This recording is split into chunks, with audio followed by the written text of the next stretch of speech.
Honours প্রথম বর্ষের শিক্ষার্থীরা, তোমরা জানো বৈশ্বিক মহামারী কোভিড-19 এখন চরম আকার ধারণ করেছে।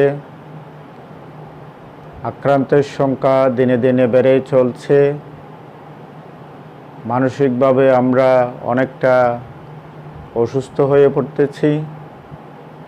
এই সময়কালে তোমাদের আজকে গামা ফাংশন বিটা ফাংশনের উপর একটি ক্লাস নেব।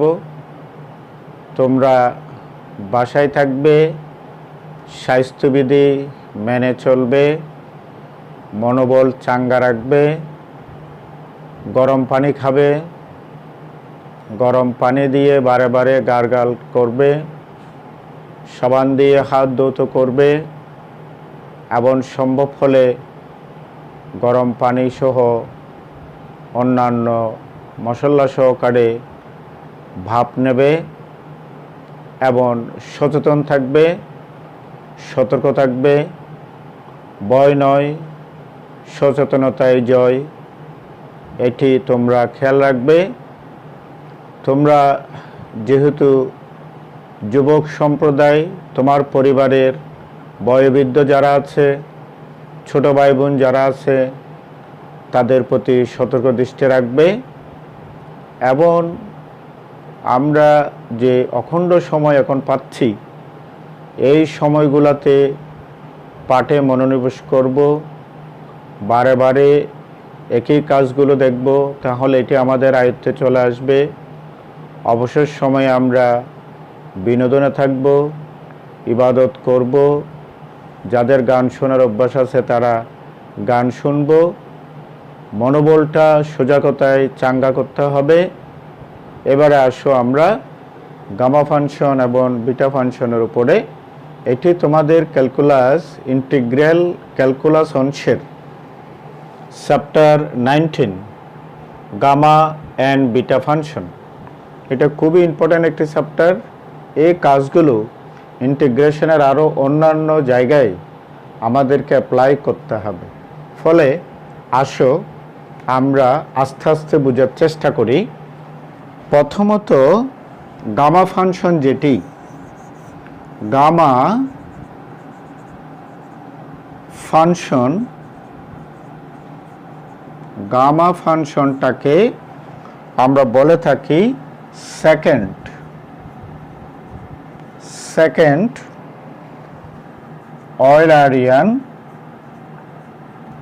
অয়লারিয়ান বলে থাকি। এটি একটি ইমপ্রপার ইন্টিগ্রাল। তাহলে আমরা বলতে পারি অ্যান ইমপ্রপার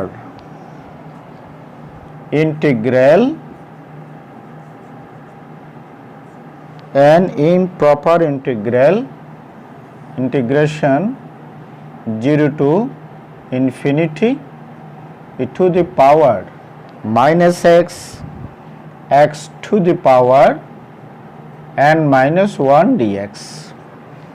এখানে দেখো একটা এক্সপোনেনশিয়াল ফাংশন আছে, একটা অ্যালজেব্রিক ফাংশন আছে, এবং কন্ডিশন হলো n is greater 0 is called gamma function,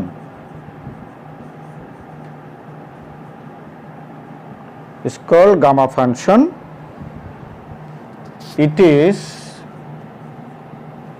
denoted by, এটা হলো গামার চিহ্ন, গামা n।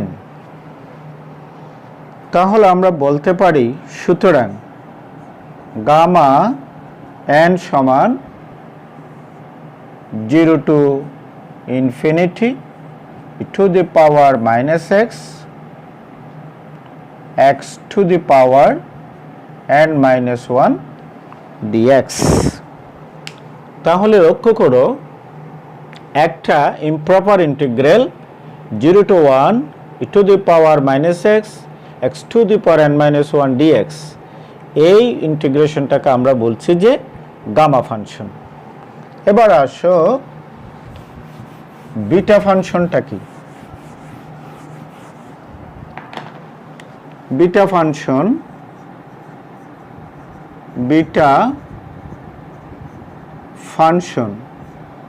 বিটা ফাংশনটাকে বলা হয় first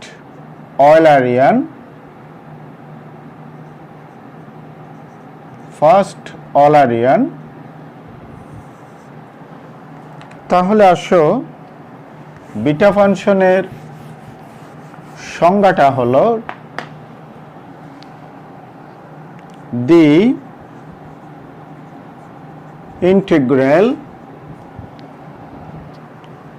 0 to 1 x to the power m minus 1 1 minus x to the power n minus 1 dx.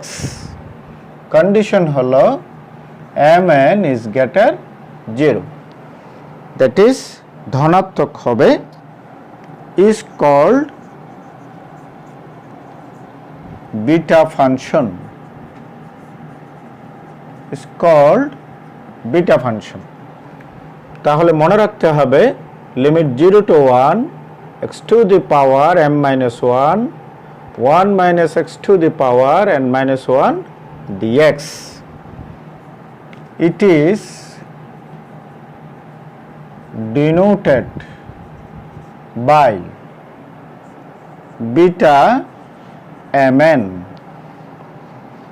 তাহলে আমরা বলতে পারি সুতরাং বিটা mn সমান 0 to 1 x to the power m minus 1 1 minus x to the power n minus 1 dx. এই দুটি definition তোমাকে শুদ্ধভাবে ভালোভাবে মনে রাখতে হবে। এবার আসো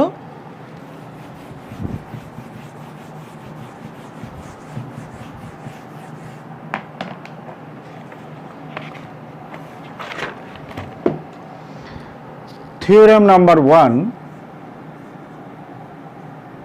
1 নাম্বার একটা থিওরি আমরা শিখব, সেটা হলো show that gamma n plus 1 সমান n into গামা n। এটি পরীক্ষায় আসে, তাহলে লক্ষ্য করো আমরা এটা প্রমাণটা করব কেমন করে। Show that gamma n plus 1 সমান n গামা n। তাহলে প্রমাণে আসো। প্রুফ আমরা জানি, we know gamma n সমান 0 to infinity to the power minus x to the power n minus 1 dx। এটাকে আমরা দিলাম ইকুয়েশন নাম্বার 1। তাহলে লক্ষ্য করো আমার n plus 1 লাগবে। Putting n equal n plus 1 in 1, তাহলে gamma n plus 1 0 to infinity to the power minus x to the power n এর পরিবর্তে n plus 1 minus 1 dx। তাহলে আমরা পাচ্ছি 0 to infinity to the power minus x to the power n dx।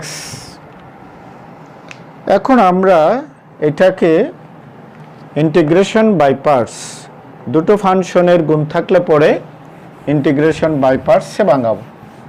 তবে এই কাজটি আমরা মুখোমুখি করতে যাচ্ছি, যেহেতু তোমাদের ইন্টিগ্রেশন বাই পার্টসের অভিজ্ঞতা আছে। তোমরা জানো যে দুটো ফাংশনের একটাকে আমরা ইউ ধরবো আর একটাকে ভি ধরবো। তাহলে তোমরা জানো প্রথমটা ইউ, তারপরে ইন্টিগ্রেশন ভি, এটার ইন্টিগ্রেশন করলে পরে e to the power minus x, এক্সের সাথে মাইনাস ওয়ান আছে, ডিভাইডেড বাই মাইনাস ওয়ান, ওই মাইনাস ওয়ান দিয়ে প্লাসকে ভাগ করলে পরে একটা মাইনাস আসবে, e to the power minus x হবে, upper limit infinity, lower limit 0 minus, তোমরা জানো যে ইন্টিগ্রেশন ddx অফ ইউ, তাহলে n into x to the power n minus one, আমি nটাকে বের করে নিয়ে আসলাম, তাহলে ভিতরে হবে x to the power n minus one, তারপর এটার ইন্টিগ্রেশন হলে পরে e to the power minus x divided by minus one, তো মাইনাস আর এ মাইনাসে প্লাস হয়ে গেল, তাহলে থাকছে আমার e to the power minus x dx. এটাকে আমি ইকুয়েশন নাম্বার 2 দিলাম, আমার লিমিট ছিল 0 টু ইনফিনিটি। এবারে লক্ষ্য করো এই অংশটি আমার গামা এনের সাথে মিল আছে, তাহলে আমার এই পরিমাণ অংশ যদি গামা এন হয়ে যায়, আমাকে যে মানটি বের করতে হবে সেটা হলো প্রথম অংশের এই মানের আপার লিমিট যেহেতু ইনফিনিটি আছে, ফলে কাজটা একটু ঝামেলা আছে, সেই কারণে আমরা যদি এভাবে নিই, নাও আমি এই অংশটাকে লিমিট আপার লিমিটের জন্য x to the power x tends to infinity, আমার ফাংশনটি হলো e to the power minus x x to the power n. এই অংশটা একটু খেয়াল করো, আপার লিমিটের মানটা আমি কিভাবে বের করতে যাচ্ছি, x tends to infinity x to the power N E to the power x. এখন আমরা এই এক্সপোনেনশিয়াল ফাংশনের এই কাজটাকে যদি এভাবে করে নিই, তাহলে বোঝা যায় কিনা লক্ষ্য করে দেখো, ই টু দি পাওয়ার এক্স এর সিরিজটা আমরা জানি, এটা একটি সূচক দ্বারা 1 plus x by factorial 1, x square by factorial 2, x cube by factorial 3 dot dot. এখন আমি যদি 1টাকে এক্স টু দি পাওয়ার 0 নিচে যদি আমি ফ্যাক্টোরিয়াল 0 লিখি, তোমরা জানো যে ফ্যাক্টোরিয়াল 0 মানে 1, এক্স টু দি পাওয়ার 0 মানে 1, 1 বাই 1 মানে 1। এটা একটা ফরম্যাটে নিতে চাচ্ছি এরকমভাবে, x by factorial 1, x square by factorial 2, x cube by factorial 3। এটাকে আমরা যদি এভাবে লিখি তাহলে কেমন হয় লক্ষ্য করে দেখো, summation r equal 0 to infinity, এটা একটা ইনফাইনাইট সিরিজ, তাহলে পরে আমি x to the power r factorial r এমনিভাবে লিখতে পারি কিনা দেখো তো। আমি যদি আর এর মান 0 বসাই তাহলে এটা আসে, 1 বসালে এটা আসে, 2 বসালে এটা আসে, তাহলে আমি ই টু দি পাওয়ার এক্স এর পরিবর্তে আমি যদি এমনিভাবে লিখি limit x tends to infinity x to the power n, আর ই টু দি পাওয়ার এক্সটাকে আমি এই ফরম্যাটে নিয়ে গেলাম, সেটি হলো r equal 0 to infinity x to the power r factorial r, এমনিভাবে আমরা লিখতে পারি। তাহলে আমি যদি এখন এটাকে এরকম বানিয়ে নিই, এক্স টেন্ডস টু ইনফিনিটি, আমার x to the power n, এটাকে যদি আমি নিচে নিয়ে আসি তাহলে হচ্ছে 1 by summation r equal 0 to infinity x to the power r minus n divided by factorial r. এখন তুমি লক্ষ্য করো, তুমি যদি এক্স এর পরিবর্তে ইনফিনিটি বসাও এখানে, তাহলে ইনফিনিটির উপরে পাওয়ার যাই হোক ইনফিনিটি ফ্যাক্টোরিয়াল আর, তাইলে পরে ইনফিনিটিকে যে কারো ভাগ হলে পরে এই হরের রেজাল্টটি আমি পাচ্ছি ইনফিনিটি। তাহলে লক্ষ্য করো উপরে 1 আর নিচের পুরাটা লিমিট বসানোর পরে ইনফিনিটি। ফলত আমরা বলতে পারি 1/∞ মানে হলো 0। তাহলে এই মানটাকে আমরা এই ফরম্যাটে 0 বানাতে পারলাম। আমার হাতে রয়ে গেল লোয়ার লিমিটের কাজটি। তাহলে আমি যদি লোয়ার লিমিটের কাজটা এখানে পাশে দেখাই, তাহলে হচ্ছে কি আমার লোয়ার লিমিটটা হচ্ছে আমার and if আমার আপার লিমিটের মানটা ছিল ইনফিনিটি আর লোয়ার লিমিটের ভ্যালুটা হলো 0, তাহলে যদি x এর মান 0 আমি এখানে বসাই, তাহলে আমার মানটা আসতেছে কি লক্ষ্য করে দেখো। তাহলে পরে দেন এই মানটা 0 two the power n e two the power -0, 0 two the power n মানে 0, তাহলে এটা যাই হোক না কেন আলটিমেটলি রেজাল্ট উইল বি 0। তাহলে দেখো আপার লিমিটও 0 পাচ্ছি, লোয়ার লিমিটও 0 পাচ্ছি। তাহলে যদি আমি 2 নম্বর ইকুয়েশনটাকে এখন যদি এভাবে লিখি, তাহলে বোঝা যায় কিনা দেখো। ফর্ম 2 এই মানটা আমার gamma n+1 minus upper limit lower limit দুইটাই 0, তাহলে আলটিমেটলি রেজাল্ট 0 হচ্ছে প্লাস n ইনটু এই পুরাটা by the definition of gamma function, এটার নাম হলো গামা n।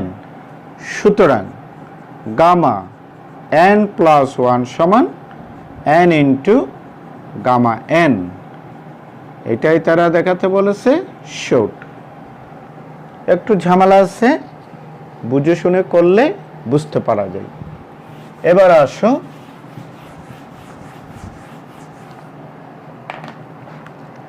আমরা এবার একটু আলোচনা করব factorial function. Factorial function, factorial function জিনিসটা কি? Theorem number 2, show that gamma n+1 সমান n ফ্যাক্টোরিয়াল। এটি আমরা প্রমাণ করে দেখাবো। তাহলে আসো প্রমাণে। প্রথমত আমরা জানি we know থিওরেম নাম্বার 1 থেকে গামা n+1 সমান n গামা n। ঠিক আগে আমরা এই প্রমাণটা করলাম। এবার আমরা করব পুটিং n সমান n-1 n-2 ... 3 to 1 in 1। তাহলে আমরা পাচ্ছি কি গামা n-1+1 তার মানে গামা n, এখানে বসালাম n-1 গামা n-1। এবার যদি আমরা n-2 বসাই, তাহলে আমি পাচ্ছি গামা n-1, এখানে হবে n-2 gamma n-2 and so on। এমনিভাবে চলতে চলতে আমি যদি n এর পরিবর্তে 2 বসাই, 2 + 1 বা 3 বসালে 3 + 1 তার মানে গামা 4, 3 ইন্টু গামা 3। আমি যদি 2 বসাই, গামা 3 সমান 2 গামা 2। আমি যদি 1 বসাই, গামা 2 সমান 1 গামা 1। এই মানগুলোকে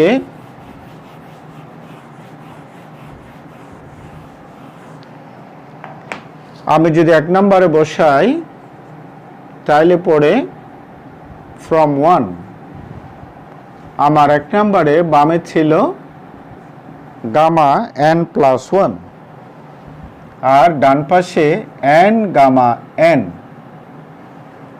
তাহলে আমি যদি গামা n এর মানটা বসাই n into n minus 1 gamma n minus 1 এরপর n into n minus 1 n minus 1 গামার মানটা যদি বসাই তাহলে n minus 2 gamma n minus 2। তাহলে তুমি লক্ষ্য করো এমনি ভাবে যদি চলতে থাকে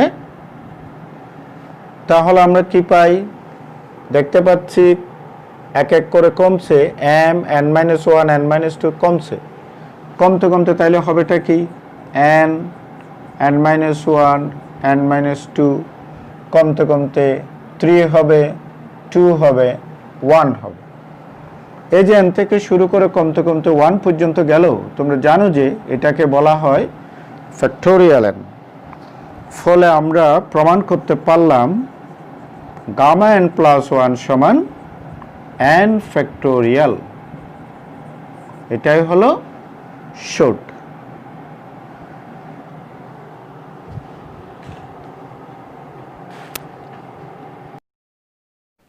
তাহলে এবার আসো আমরা একটা গাণিতিক সমস্যা আলাপ করি। আমাদের এক্সাম্পল 1, এক্সাম্পল 1 এ বলা হচ্ছে show that 0 to infinity e to the power minus y to the power 1 upon n dy এটি সমান তোমাকে প্রমাণ করতে হবে গামা n প্লাস 1। তাহলে আসো কিভাবে প্রমাণ করতে পারি এটা, প্রুফ। প্রথমত left hand side 0 to infinity e to the power minus y to the power 1 by n dy। আমরা একটা কাজ করি, এই পুরোটাকে আমরা x ধরে নেব, পুট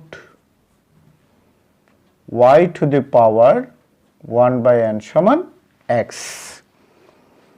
তাহলে আমরা লিখতে পারি y সমান x to the power n, উভয় পক্ষে whole to the power n করা হলো। এবার আমি যদি ডিফারেন্সিয়েশন করি dy সমান n into x to the power n minus 1 dx। তোমরা জানো যে যদি আমি ভেরিয়েবল চেঞ্জ করি তাহলে আমাকে লিমিটটাও চেঞ্জ করতে হবে।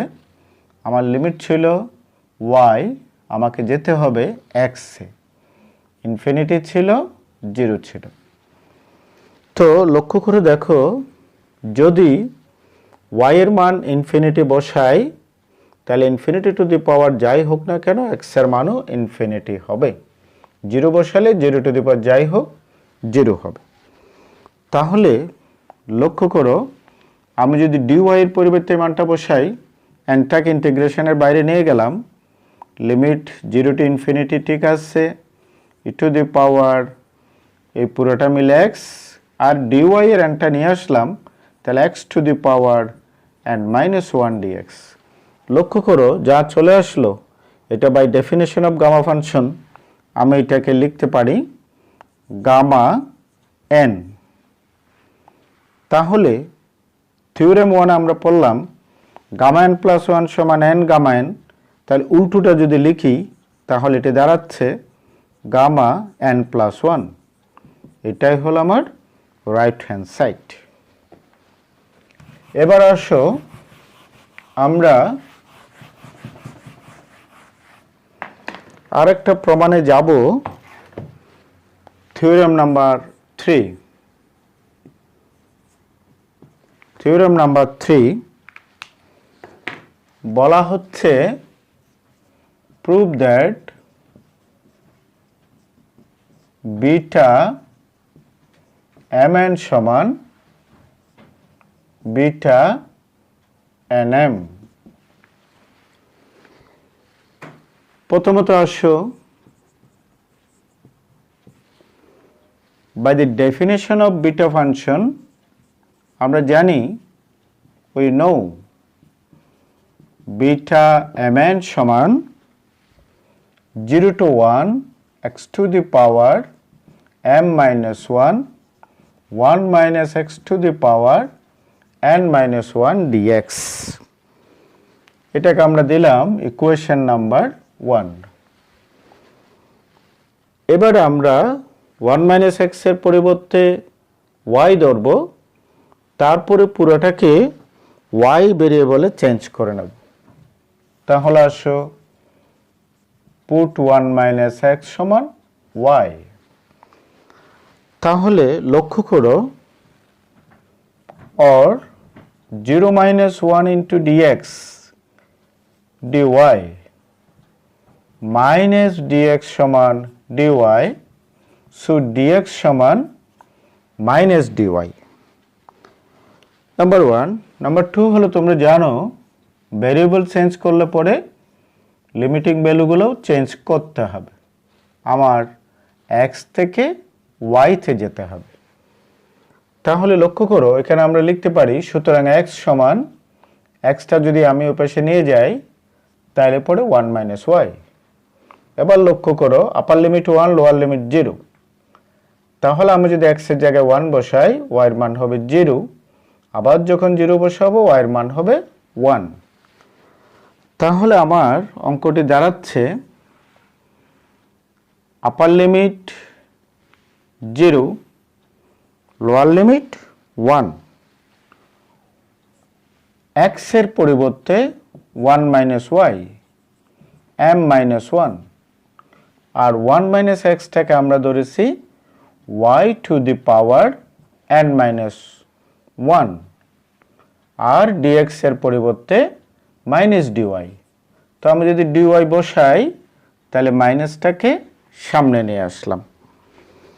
এবার তোমরা লক্ষ্য করো প্রপার্টিস অফ ডেফিনিট ইন্টিগ্রাল অনুসারে আমি যদি আপার লিমিট লোয়ার লিমিট চেঞ্জ করে দিই তাহলে একটা মাইনাস চিহ্ন আসবে, সে মাইনাস আর এ মাইনাসে মিলে প্লাস। অথবা উল্টোটা বলতে পারি এখানে মাইনাস থাকলে পরে আমি লিমিটটা চেঞ্জ করতে পারবো। তাহলে লোয়ার লিমিট 0 হয়ে যাচ্ছে, আপার limit 1 y to the power n minus 1 1 minus y to the power m minus 1 dy। লক্ষ্য করো এই ডেফিনেশনের সাথে এই ডেফিনেশনটাকে যদি তুমি কম্পেয়ার করো তাহলে লক্ষ্য করো দেখো x এর জায়গায় y আছে, dx এর জায়গায় dy আছে, m এর জায়গায় n আছে, n এর জায়গায় m আছে। তাহলে পরে এটা যদি বিটা m n হয় এখানে n টাগ আছে, তাহলে তুমি এটাকে লিখতে পারো বিটা n m। তাহলে হয়ে গেল ফাইনালি বিটা mn সমান বিটা nm। এটাই হলো প্রমাণিত। তাহলে আজকে যেটুকু তোমাদের ক্লাস নিলাম এই অংশটি বাসায় ভালো করে প্র্যাকটিস করবে এবং সকলেই সুস্থ থাকবে। ধন্যবাদ।